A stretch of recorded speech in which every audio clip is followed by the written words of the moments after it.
What's the deal? It's Randall. We're here at ModFX. Today I'm going to be working on my 2020 Widebody Integral Blue Hellcat Charger. The model of the day is going to be Diode Dynamics LED side markers. I'm going to show you all how to put them on, the process that I use, and let you see what I'm working with. So y'all stay tuned. So here we have the Diode Dynamics LED side markers. They're a recently released product. They come in 3 configurations. If you look right here, you're going to have the smoked version, which you can't see. You're going to have the OEM amber and red version, and you're also going to have the clear version. As you can see right here in this package, this is going to be the standard configuration, which is the clear version. In my opinion, this version is the best version to get because it gives you the most options. If you're going to color match them, you can paint over them and you're not going to lose any light output. If you're going to smoke them, you can use a tint film and smoke them. And when your film goes bad, you can just pull it off and redo it and have a brand new set of side markers, as opposed to having the smoke finish, which once it gets scratched, you're gonna be stuck with that smoke finish, and if you tint over it, you're gonna have less light output. You know, at ModFX, we do things our way, and so I want to show you my side markers, which I actually had color matched to match my vehicle. And so, as you can see here, these are painted in blue. And these are going to be originally the clear version, as you just saw, which means the light's going to shine through. I'm still going to get some good light output, and they're going to match my vehicle and help complete the body lines, which I'll go over some more in detail in a few. So just a quick unboxing, but y'all stay tuned for the install. As y'all see, you know, we got Miracle Whip YouTube on the budget just pulled up. You know, he has a 2020 Widebody Charger. Yes, sir. So actually, and I'm gonna show you real quick, and we can cross pollinate. But you paying? I know you put yours on already, so I have the 2020. Widebody, and I'm putting the same side markers on, and let me try and finesse and get this open. So I just showed them that I painted mine a little bit different than the factory ones, and so you still can see, as you can see, you can still kind of see the reflectors through there, so you're still going to get some light output, but it's going to help complete the body lines. And so, dude, that bitch is hard. And so on me, one thing that I kind of noticed is on the flares, you see how you kind of look like it's cut out, and so that's going to complete the look to where you won't have that cutout. It's just going to be blue. Yeah. And it's gonna look like it's all one piece. So that's kind of my spin on it. Yeah, that's hard, bro. And so that boy Randall always killing the game. You know, piece by piece. So, you know, we gonna jack it up, get it going, and I'm gonna kind of show them the process that I go through to kind of put them on there. Okay, so, go ahead. Yes, sir. They saw my process already on my channel. Let's see your process. So getting back to it. So when you're doing the back, the key is it's kind of hard to get in your hand here when the tire's here. And so especially once you lower the vehicle, it's going to be even harder. Right now I have air suspension, so my vehicle is jacked all the way up, so that's why I can kind of get my hand in a little bit easier. But what you want to do is get you a jack, get you a good quality jack. You know, the smaller ones are a little sketchy, so you have to do it a different way. But I'm going to jack the car up at the pumpkin in the back, at the diff, and that'll allow me to get both sides up at once. Oh, I didn't do that. I did one side and one side, so that was easy. So I can get both sides up at once, jacking the car up one time, and it'll allow me to move just a little bit faster. And when you're jacking it up, you don't have to lift the wheels off the ground. All you have to do is get the car up just to where you see the wheels start lifting, and that's how you know you have the maximum amount of lift on the vehicle. And so right now, my tires are just leaving the ground, so I'm gonna go down a touch, and that's gonna tell me where I need to be. So once I do that, I can kind of move to the next step in the process. This is what you call a panel puller. You know, it's nothing special. You can also do it with a flathead, but you know, having the right tools always makes your job a little bit easier. So all I'm doing is sticking the tip of the panel puller in, getting it around the head, and I'm popping the panel tools out. And so use like some container or a Ziploc bag. It'll make keeping track of all your parts a little bit easier, because these things like to roll under wheels. They'll roll under the car and you'll be looking for them all day. I'm taking out 3 push pins. Like I said, I'm moving swiftly, but I'm not trying to break anything, so you just take your time. It's not a rush. Once again, I use my panel puller to get behind the wheel liner, so I'm not trying to do it with my hand. And so I'm keeping my hands free so I don't cut my hands, because you have a lot of sharp edges in here. Once you do that, this is a cool little tool that I have. It's a ratcheting wrench, and so I can get in and twist it without having to try and get like a longer screwdriver or a drill in here. Once again, you have limited space. We're gonna go T20, and once you do your first one, it kind of gets easier. So I'm gonna go in with a T20, lefty loosey, righty tighty, and so And all I gotta do is go left and I'm good to go. So yeah, so as you see, I'm cranking it down, taking my time. Once again, this is all plastic, so you don't wanna go too quickly to where you start tearing stuff up. Once you get done with your factory side markers, you still can keep them in case you need to get one replaced or, you know, wanna go a different route. So you definitely don't wanna tear anything up. But all I'm doing is going in with the T20, lefty loosey once again, and we'll get these side markers out of here. So I got the screws out, the connection right here, so I'm just gonna push it down and pull it. Sometimes they get a little tricky. This one slid right off. One key step that's easy to forget, or if you don't know, it's gonna make things a little bit difficult. You have to pre-thread your mounting holes. And so what I'm doing right now, I'm gonna put them in by hand to make sure I get them straight. And once you get both of them in by hand, you're gonna crank them down and get it in there about halfway or all the way, depending on how you wanna do it.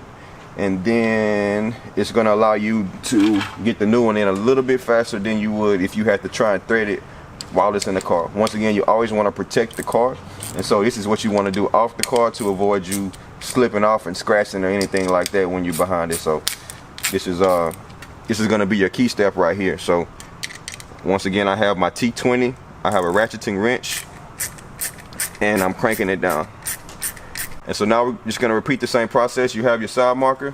You always want to make sure you test them when you put them in, just in case, because once you get everything put back together, you don't want to have the car jack down and have to start over. So right now we're going to cut the lights on. As you can see, you got your illumination, and so we're good to go.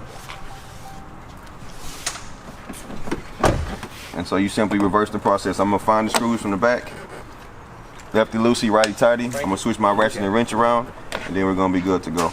So one thing you want to do when you're doing the front, the same way, I'm not going to lift the car up, but I am going to turn the wheel. You're going to turn the wheel all the way inside. It's going to give you a little bit more clearance to work. So when you're here working, you get a little bit more clearance to push that wheel liner back, and that's going to allow you to get in there and get out a little bit faster. I have big hands, so I need a little bit more room. So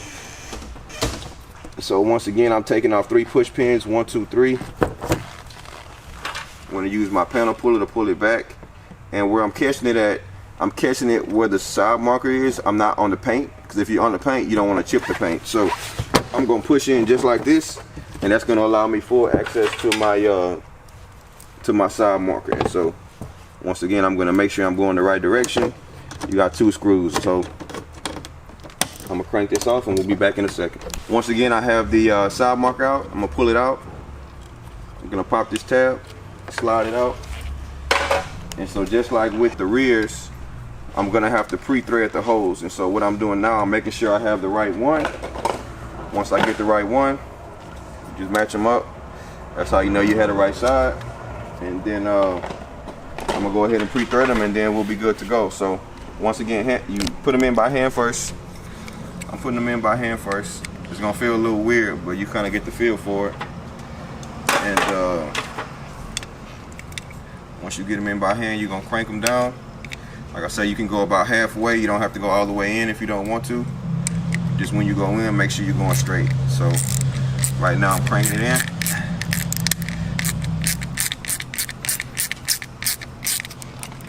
And see, that one's ready. Same thing with this side. I'm gonna crank it in.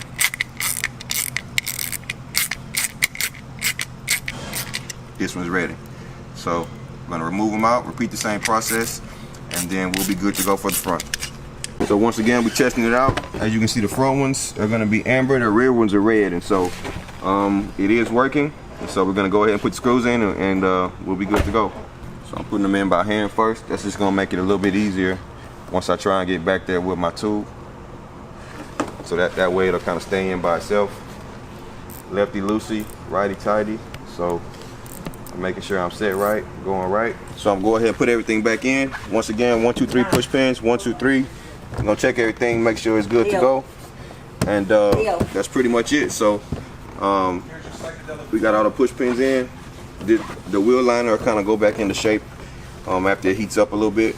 But that's pretty much all it is to it, to the installation. So I'm gonna repeat the same process on the next side.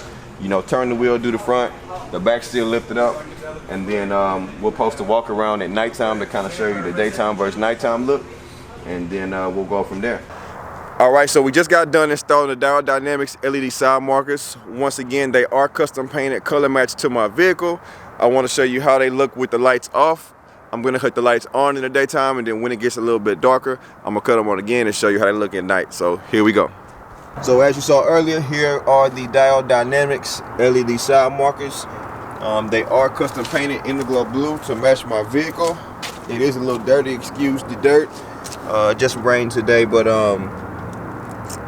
that's pretty much it. You know, straightforward installation. Took maybe about 30 minutes or so.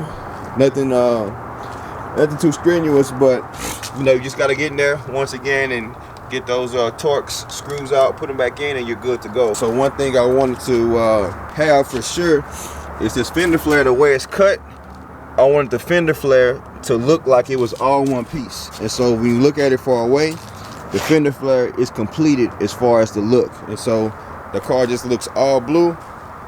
Both fender flares look completely solid, and you don't have that cutout, which is there when you go with the clear option, or when you go with the smoke option using like taillight tint, or when you go with the clear lens. And so with them cut on in the daytime, as you can see, it is illuminated, but it's not going to give you too much illumination because they are painted.